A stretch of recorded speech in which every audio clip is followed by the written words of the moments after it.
Greetings, hello, and welcome everyone to the annual Ranking Every Halo Wars 2 Leader. This one is the 2024 edition. If you're new to the channel, I make a Halo Wars 2 Ranking Leader video once a year. Now, it's important to know that the meta has not changed in Halo Wars 2 for quite some time, so therefore, this video is completely my personal, subjective opinion. There's really nothing concrete about my leader rankings video now that the meta is, quote, stale these days. I am actually going to do something a little bit different this year, but if you want to see rankings of past videos going all the way back to 2018, I'm going to post links to each and every single one of the previous ranking videos so you can take a look and see how my opinion has changed over the years. With that being said, I want to start off with me just going through a quick list of all of the leader rankings by rank, not individually. I guess I'm kind of grouping them. And then I'm actually going to get into some more data, if you will, thanks to the website Halo Warpo. So let's go ahead and start off with the S rank. These are the leaders that I think are the absolute best in Halo Wars 2. For this, I have Yap Yap, Decimus, Colony, and Vortis. I think you really can't go wrong picking any of these four leaders, really for obvious choices. Yap Yap is one of my favorite leaders due to all of his drops. I think he's just so good with using things like Methane Party. You get your free units with the cannon fodder. Your Methane Wagons are really cool. You get so many offensive powers like the Beam. You also have defensive powers like the Grunt Dome. The list just kind of goes on how unique and awesome Yap Yap is. It was really one of the leaders that they saved the best for last. Same kind of goes with Vortis. He was a late addition to Halo Wars 2, and Vortis is simply amazing.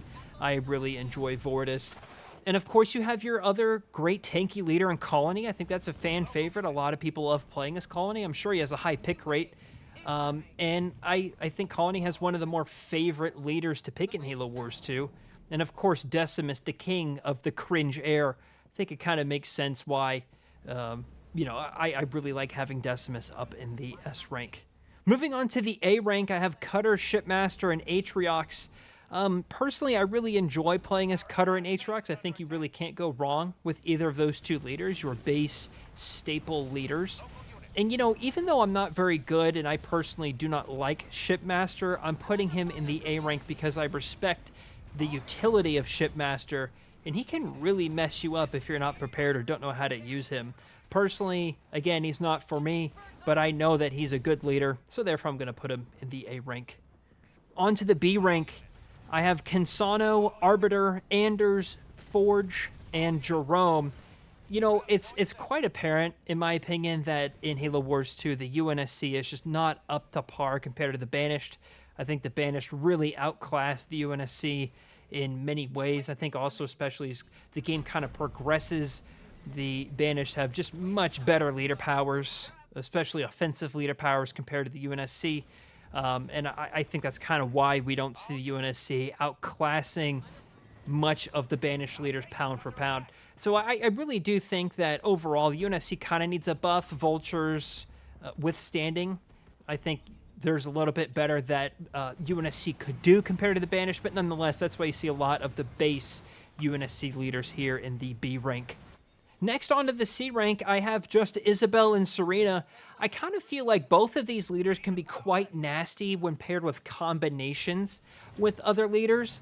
And I probably should have mentioned this at the top, but since I almost overwhelmingly play team games in Halo Wars 2, whether that's 2s or 3s, usually you'll find me in Team War. Occasionally I'll dip into 2s ranked.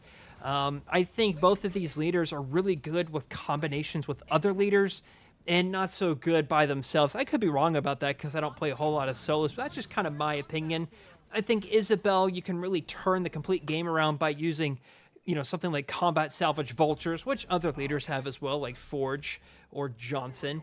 But the Ghost in the Machine is quite awesome as well. It's a really unique, great ultimate power with UNSC. And Serena, I think, takes a little bit while to get going. The ice cream truck hero that Serena has is awesome, and I love the crowd troopers as a unique, different unit compared to the flamethrowers. But I just don't think that they're all that awesome. But I've been wrecked by both of these leaders in the past many times, so maybe I'm wrong, but I just felt like they belong in the C tier. Okay, last is the D tier. Look how they desecrated my boys. I have Pavium and Johnson.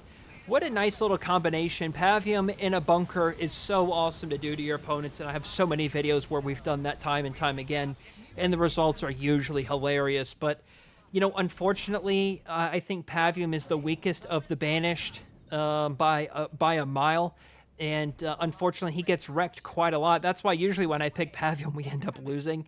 And, you know, I think Johnson more or less is the same way as well. Johnson's kind of a one-trick pony, where you're going to see a lot of vehicles in the forms of Mantis and Colossus, and probably even some Cyclops as well. Thanks to Mech Overcharge, it makes all three of those units invulnerable. But outside of a couple of unique things, like your free buildings with the Digging in Deep and the Bunker, and of course the healing of Johnson, there's not a whole lot of variety or depth to Johnson like we see in other leaders, such as, say, Jerome with the Mastodon. So I think Johnson needs a little bit of help. If there was ever some sort of patch in Halo Wars 2, that'll never arrive. I think it would be nice to see Johnson get a buff. And, you know, I don't really know what's good for Pavium. He is perfectly designed for super turtling, and we've done some awesome super turtling, including the most recent 4-hour super turtle as Pavium. I'll try to put a card in the video if I remember to check that video out. But again, just because they're in the D rank doesn't mean that you shouldn't play as these leaders. I think there's just a little bit more skill required, or a little bit more patience learning these leaders to get the play style that you want out of these particular leaders. Okay, so I've pulled up here Halo Warpoint. If you're unfamiliar with what this site is, this website actually tracks Halo Wars 2 stats. This is an unofficial Halo website, but it connects and talks to the Halo API directly, so it can get really authentic and accurate data for some of these leaders. This is a new update that was published that tells you things like win rates, and it's even tracking population. I might make a separate video for another day, but currently it says 960 people are playing Halo Wars 2. But nonetheless, let's dive into some win rates with 3v3 ranked. Yap Yap, you see, is number one here at 54%. Really nothing surprising. You see a lot of the stronger banish units at the top here. North of 50% for Yap Yap, Atriox, Vortis, and Shipmaster. And there's a lot of games analyzed with these leaders. I mean, 108,000 games analyzed with Atriox. He's picked 10% of the time. You can actually even see like who is some of the more popular leaders that are picked.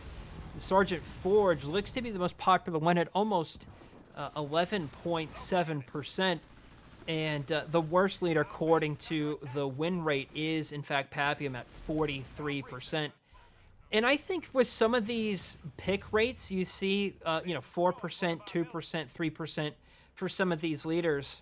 I kind of have a theory about this. If you actually look at this quite carefully, you'll notice that the base leaders that are included with the game, or Sergeant Forge, which is free DLC, they have very high pick rates. Like Captain Cutter is very high, Forge is high, Atriox is high, but DLC leaders have very low pick rates, like Arbiter, 2.7%, Vortis, 3.8%, so on and so forth. So I think what that tells you is even though a base leader like Isabel has a low pick rate as well, so this may not be all a truthful point here, but just something to keep in mind that just because they have low pick rates doesn't mean that this leader might be terrible. I think it just means that some people are playing Halo Wars 2 through Game Pass that does not have this DLC, or they've not purchased these specific leaders, and that's why they don't have the pick rates. Okay, moving on to something I thought was really cool is top leader combinations. So you can actually put a minimum number of games analyzed for all of the Halo Wars 2 combinations in 3v3, and there's actually a lot of combinations. This is tracking 850 different combinations of leaders. So it looks like the best combo to pick is Colony double Yap Yap. Out of 636 games analyzed, it's winning 64% of the time. You want to know what's the worst? I thought this was a hilarious pick. Anders Pavium, only 27%, which is kind of funny. You actually see a lot of Pavium. Triple Pavium, I'm sorry, not 850, 815. If I mentioned 850, I apologize. But if you see triple Pavium, 32% win rate in 3v3 ranked, there is a lot of Pavium here at the bottom, which is unfortunate. I think that just, when you pick Pavium, you usually end up winning. You see a lot of Johnson down here as well. So it kind of works alongside, and the math maybe points to there's some truth here with Pavium and Johnson kind of really low on the meta. There's a little bit of Serena and even perhaps Arbiter in here as well. It looks like the second worst combo is RB Pavi. So I don't know really how all this works, but I think that's really, really cool. Okay, the last thing I want to show you is the win rate distribution chart. This is taken from ranked ones. And there's a little bit of description here on how the criteria is. There's criteria for the other page as well. But the total games analyzed is at 467,728 games. You can actually look at this graph and see how does one leader compare against specific other leaders. So you can look at Yap Yap, for example. In total, on average, Yap Yap is winning 54.7% of the time. And he's winning, you can see 52% against Desi, 55% against Cutter, so on and so forth. It looks like Yap Yap performs the worst at maybe Vortis. And I can scroll over here. It looks like that's his lowest win rate is against Vortis. That might make sense given the infusion, Yap Yap's reliance on infantry early on.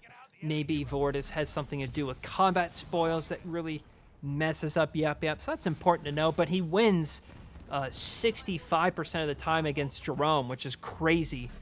So there, I guess if you want to analyze what leader is going to work best with another leader, this is a really great table. And of course, they're always going to be 50% against themselves. That's why you'll see 50% kind of going diagonal across this graph here.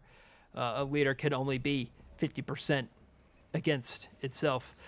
Looking at Johnson, my poor boy, he is losing to everyone except, who is this? Except, is that Vortis? Looks like that's Vortis. That's an interesting, oh no, I'm sorry. Yeah, it is Vortis. That's really interesting. I wonder why, seeing as how Vortis is really great. Maybe the bunkers have something to do with that? I'm not so sure. But for ones, you actually see Vortis here, just barely above winning rate at 50%. Looks like the top three are Desi, Cutter, and Shipmaster. You can kind of take a look and analyze this for yourself if you want to see, but unfortunately, looks like, well, again, you're going to get the same result reading the graph this way for Johnson as you would this way. You could see Vortis losing to Johnson there. That is the same as Johnson winning to Vortis there. So I'll put a link to both of these in the description below for you to check out. And there's some other things too. Under game stats, you can actually see online players, a new graph showing you how many people are actually playing Halo Wars 2. So you can kind of see that. It actually has historical, it says data prior to August 2020 is unavailable. So if you want to see how Halo Wars has been doing over the last few years, you can do that as well. You can also always look up leaderboards and things like that. Okay, so that's going to do it for the ranking for 2024 in Halo Wars 2. I'd love to know your thoughts in the comments down below. What's your favorite leader in Halo Wars 2? What leader would you improve or nerf if you had control of pushing a patch to Halo Wars 2? I'd love to know your thoughts in the comments down below. Last but not least, consider joining our Discord server. We're the largest Halo Wars 2 Discord server with almost 6,000 people in our server, so there's always someone there for you to play if you're looking for a group or run something like a Terminus firefight with some new players. All right, that's going to do it for me. Thank you all so much for watching, everybody, and I'll see you, James.